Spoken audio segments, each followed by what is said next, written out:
আজকেও আবার কেউ কেউ বলেন যে এখানে যদি কেউ ঢুকে পড়ে তাহলে 50 লক্ষ লোক আমরা সেটা প্রতিহত করব। তা আপনি 50 লক্ষ লোক প্রতিহত করার কে? আপনারা, এটা জনগণ প্রতিহত করবে।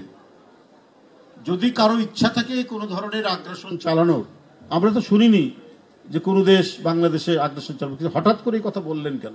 আবার আপনারাই 5ই আগস্টে বলেছেন যে আমরা ভালো সম্পর্ক গড়ে তুলব পার্শ্ববর্তী দেশের সাথে, কত আওয়ামী লীগকে মাফ করে দেবেন, ক্ষমা করে দেবেন। আজকে আবার বলছেন 50 লক্ষ লোক আপনাদের নিয়ে আপনারা নামবেন।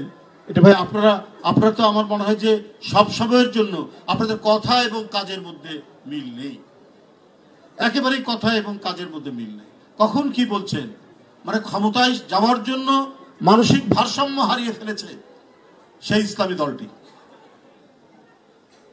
একেবারে ভারসাম্য হারিয়ে ফেলেছেন। উনারা আগে লিখতেন জামাতি ইসলামী বাংলাদেশ, আগে জামাতি ইসলাম তারপরে বাংলাদেশ।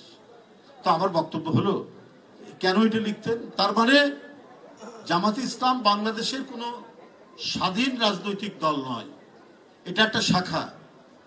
আমরা যেমন লিখি জাতীয়তাবাদী দল কুষ্টিয়া জেলা শাখা, ব্র্যাকেটে লিখি। তো ওরা যে পাশে বাংলাদেশ লেখে, তার মানে তাদের আরো শাখা আছে। এটা একটা শাখা, এটা একটা শাখা। যখন 111-এর সরকার ধমক দিল, ইয়ে দিল, তখন তারা পরিবর্তন করলো, তখন লিখেন বাংলাদেশ জামাত ইসলাম।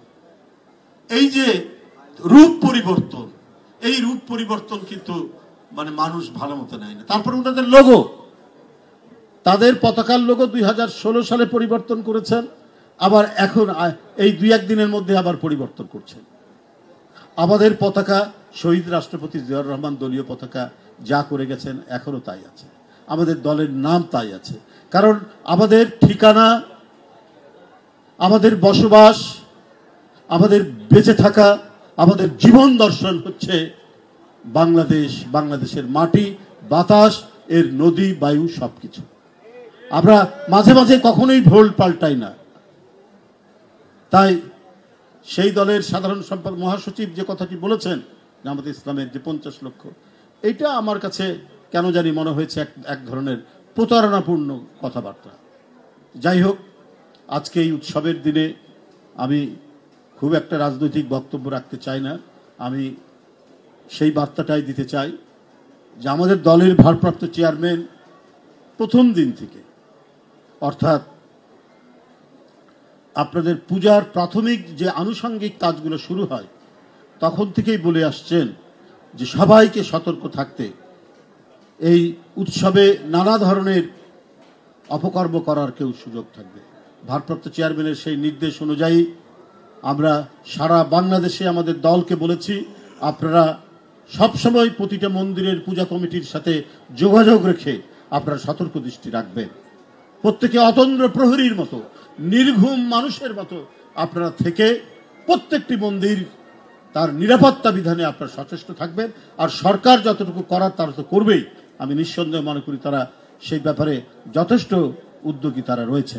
আমি শুধু বিএনপির কথাটাই বলি, ভারপ্রাপ্ত চেয়ারম্যান বারবার নির্দেশনা দিয়েছেন, তিনি শুভেচ্ছা দিয়েছেন প্রথমেই, তিনি আরো পরবর্তীতে আরও তিনি শুভেচ্ছা দিয়েছেন এই দুর্গাপূজা উপলক্ষে। আমি আপনাদের প্রত্যেকেরই মঙ্গল কামনা করছি। আপনাদের দুর্গাপূজা প্রায় 33,500-র মতো পূজা মণ্ডপ সারা দেশে, প্রত্যেকটি পূজা মণ্ডপে যেন শান্তির সাথে উৎসব পালন করতে পারে সবাই, এই কামনা করে আমার বক্তব্য শেষ করছি।